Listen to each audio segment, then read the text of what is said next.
Hey, America. So now America's serious. Now things aren't so funny. Now the media wants to lower the temperature all of a sudden, huh? Well, before I get into my rant, and I won't smile for this part, but rest in peace to Charlie Kirk. Again, I said this in the last videos. I didn't even agree with a lot of his points, but as someone who is championing free speech on American campuses, no less, and then got the ultimate journalistic award, pretty much the ultimate patriot award, unfortunately. I just want to say rest in peace to him, and blessings to his family and anyone who personally knew him. Now that aside, now things aren't funny. For the last all of my life, it's been just it's been like a cafeteria lunch fight of just the Democrat Republicans just throwing shit at each other, and everyone else is in the middle. Then they laugh about it, they snark about it, they get their funders, they take care of themselves and their donors, and then they just put fuel. And then this, oh dude, I'm good.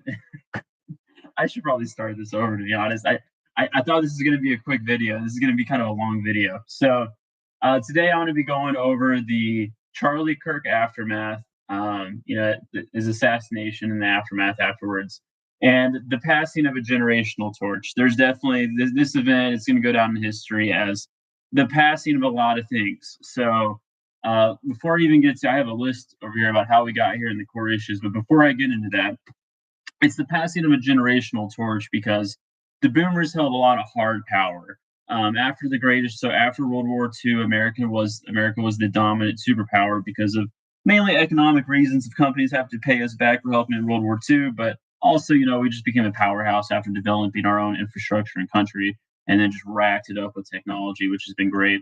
So boomers under the Great Generation held a lot of the hard power. The most obvious one to see is politically. I mean, hell, we've had a boomer president for what, like 2 generations at this point. So that's going to pass the millennials more than anything. Gen X, unfortunately, Gen X has some hard power, but not as much as the boomers. Even they would admit that it's kind of a generational thing. So that's passing the millennials, and rest in peace, Charlie Kirk. But he was the millennial to kind of symbolize that passing of the torch. So you're going to be seeing that a lot, and then also I just want to say Gen Z.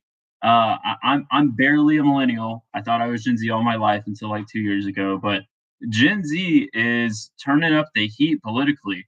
Millennials were known for the technology that just came to us. I mean, the internet was, born in like the 90s and 2000s, and so we just had to learn how to adapt, and that was just our life. But Gen Z, y'all got the political gene, and as a history major, it's a little dangerous to see. Like Nepal just got thrown over by Gen Z, like Gen Z people, aged people, which as a history major is cool, but hopefully World War III doesn't start. Knock on wood for that news.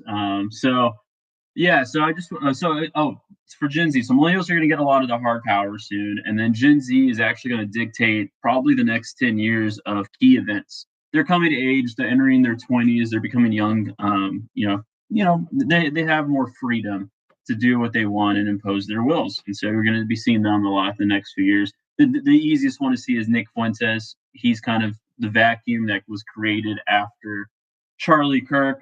A lot of it went to Nick Fuentes, and it's funny because Charlie was moderate. Nick is much more radical. So, anyways, let's go on and get to how we got here as a society. How we got to all of a sudden people don't want to laugh. Oh, So now we're serious. You know what this is? This is I'm a history dude, so obviously I'm a little biased, but this is people not knowing their history. Like, we've lived in a privileged society since World War II, and we're going to continue to probably live in a society unless World War III pops off, since World War II.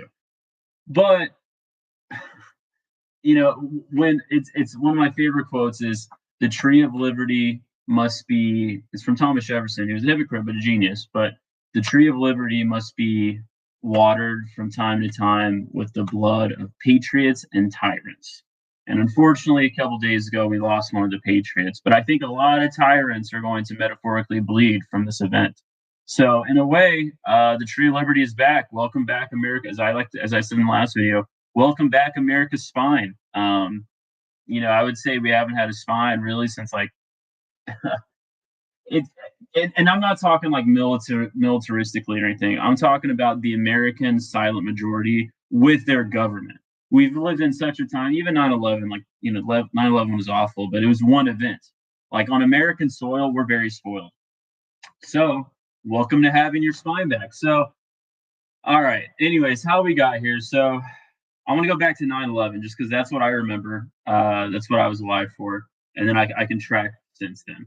So even at 9/11, the Democratic Republican Party was already terrible. Like I remember going to my mom's side, they're Italian. I remember going to my mom's side and they were screaming, dude. Imagine a room full of like 30 adult Italian Americans just screaming at each other. And there's a lot of women on my mom's side. So there was like one guy named Ben, and then just like a bunch of women just tearing because he was a Bush supporter, just tearing him down. And it was like that. So the two party system was already radicalized in the early 2000s. Then 9/11 happened, and again, I lean conservative. CNN did the best job during the Iraq days. They're the only ones that didn't push a war hawk agenda, which is exactly what Fox is notorious for doing it. Yeah, look at the donors for those defense contractors.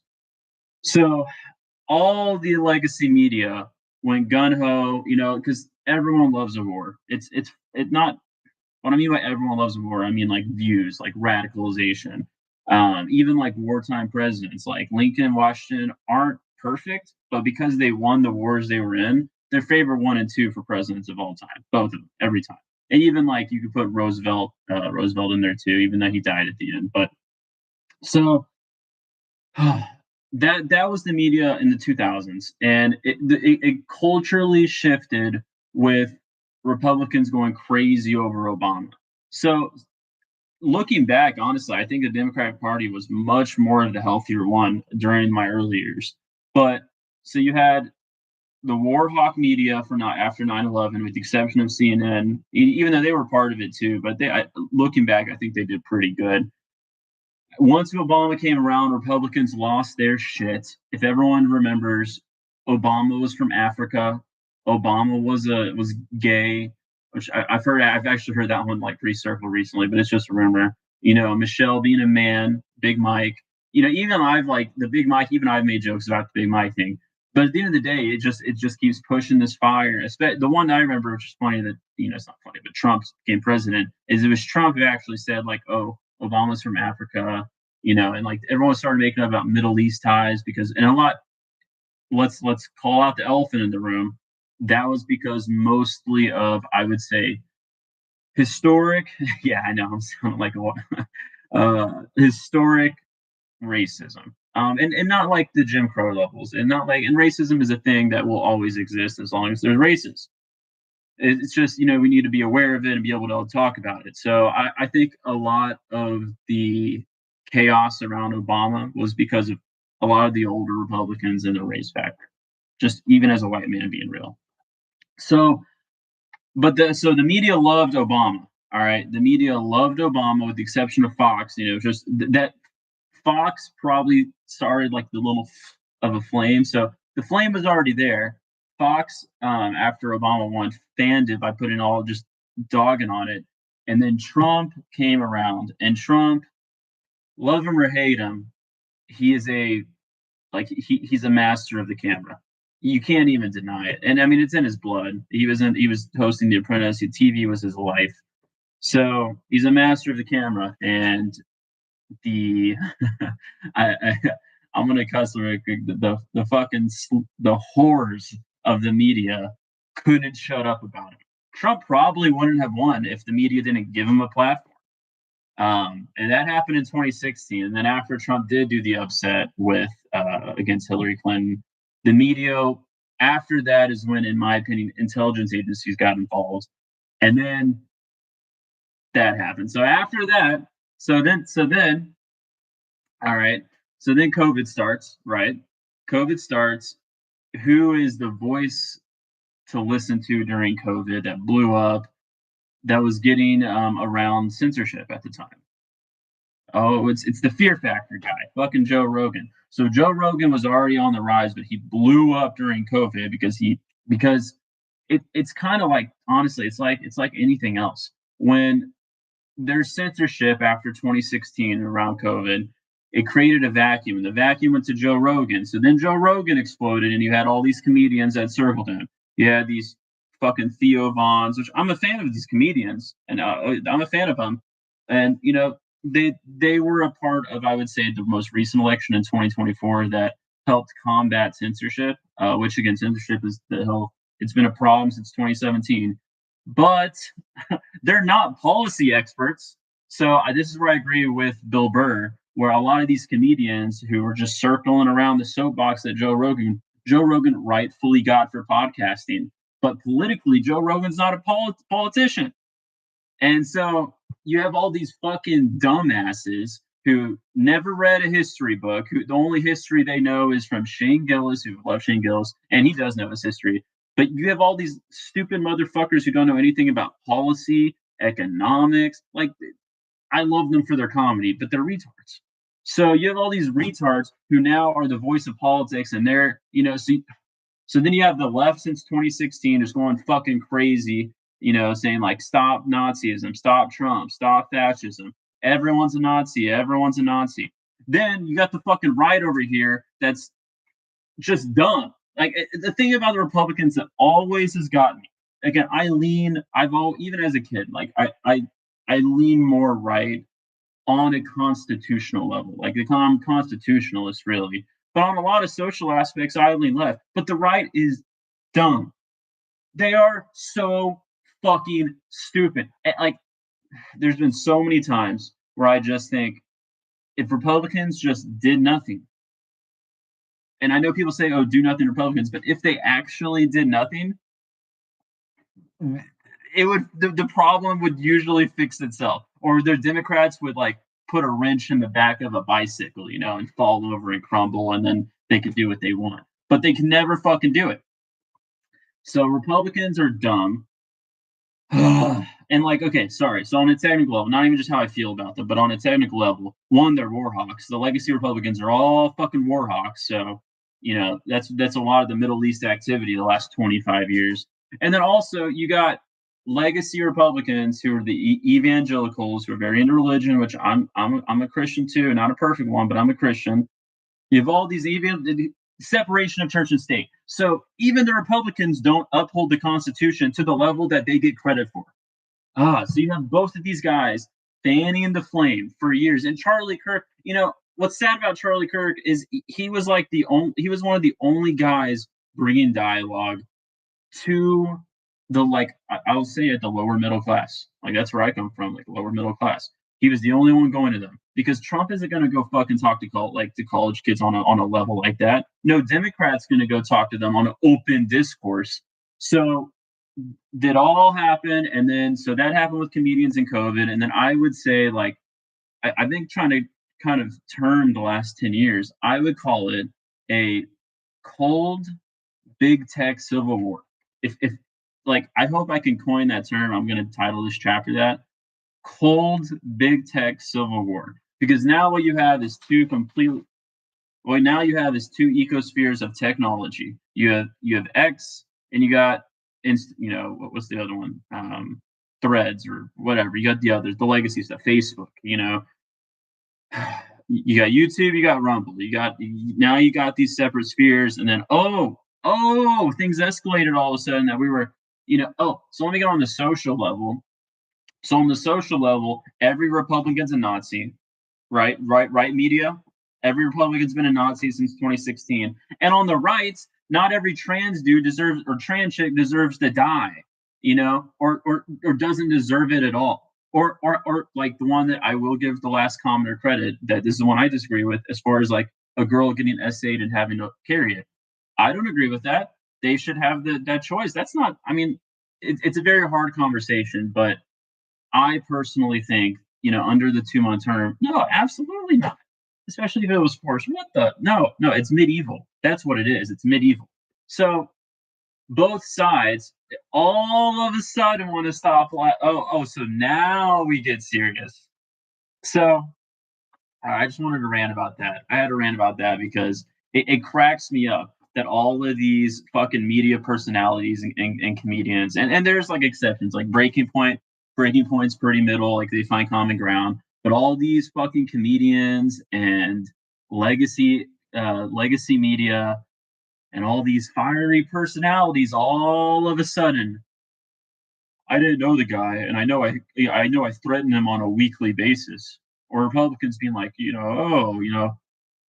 oh, how could this happen? It's not like assassinate. Like Republicans didn't deserve this, obviously, but like they have the. I will admit they have the upper hand now.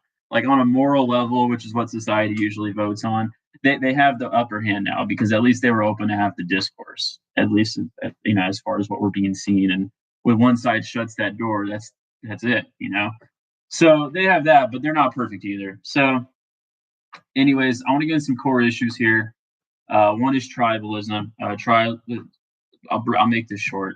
Tribalism's been an issue forever. That's why it's called tribalism. But in America, it's been very obvious since I would say since Obama. I think that's a lot of again, I would say like a legacy level, and then a lot of it's unconscious. I bet, like it's not even conscious, but there's an unconscious level of like institutional racism that there was a disruption to pass that torch, which I'm sure my generation will have something too. But so you had that. Then you got the monopolies of big tech. The big tech with Google. Google was already monopoly, but after Obama is when they started. They were already funding, but that's when from 2008 is when Facebook started, roughly 2005, 2008, and so that's when social media really accelerated.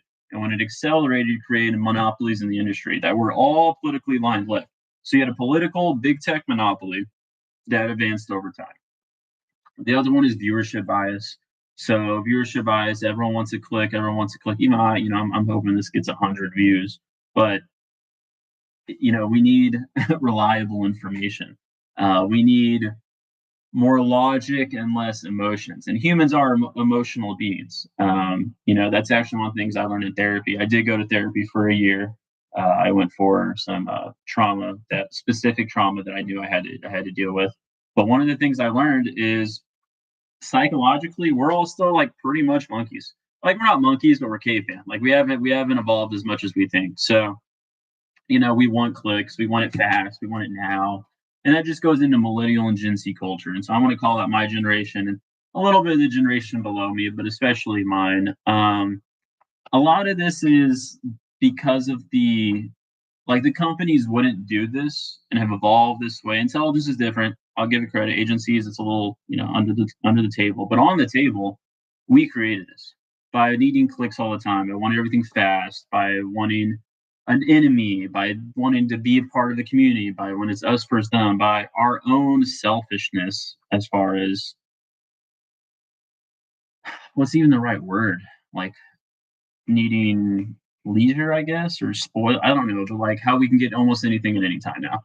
Um, that level of access, I think, and like the radicalization of needing those clicks, needing everything fast, and the culture itself. I mean, the culture, and I guess a part of it's because of the technology, but a lot of my culture, I would say, created that we would be ignorant as a generation to not say we helped fan the flames of this radicalization to this point. So those are my thoughts. Yeah, that's mainly what I wanted to get into. I don't really have much else to say. I know I was a little fiery in this video, but why not? So I'll be up. Oh, one last thing to close it out. So I'll be uploading a lot more because my degree was in pre-World War I U.S. history. And World War I and World War II, a lot of Americans don't like to admit this, but a lot of them know. We're a military country. Like we had put like it's funny, the East Asia, China, and the U.S. on paper are actually very different. So on paper, China wants to be an imperial number one, but instead they're actually very like communal. They're more about the community than the individual.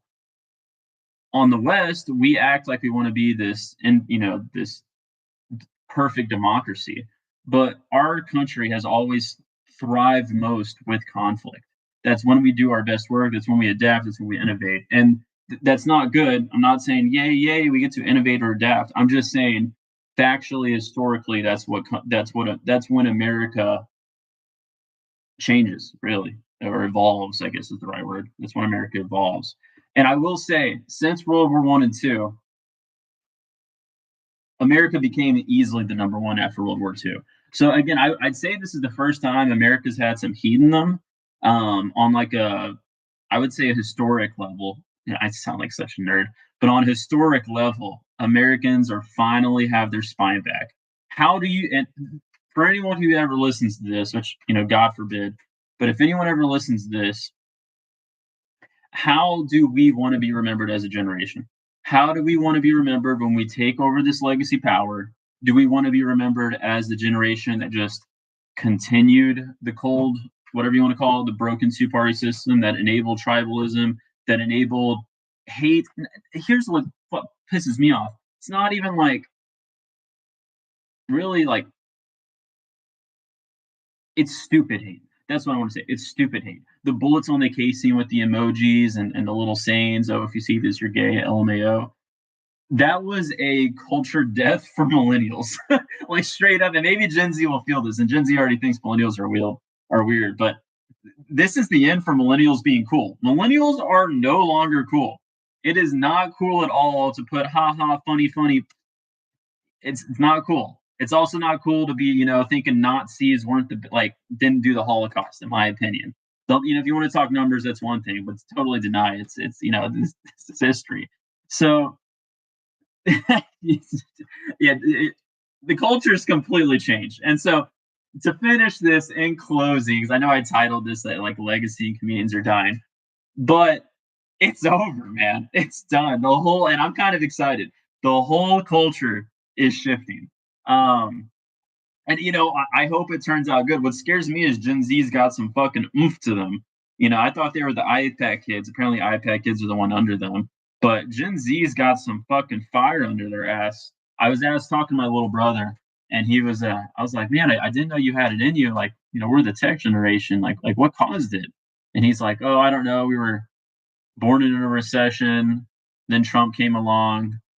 Then COVID happened and now we're here. And I was like, okay, yeah, that makes sense. Yeah, it totally makes sense why you're radicalized.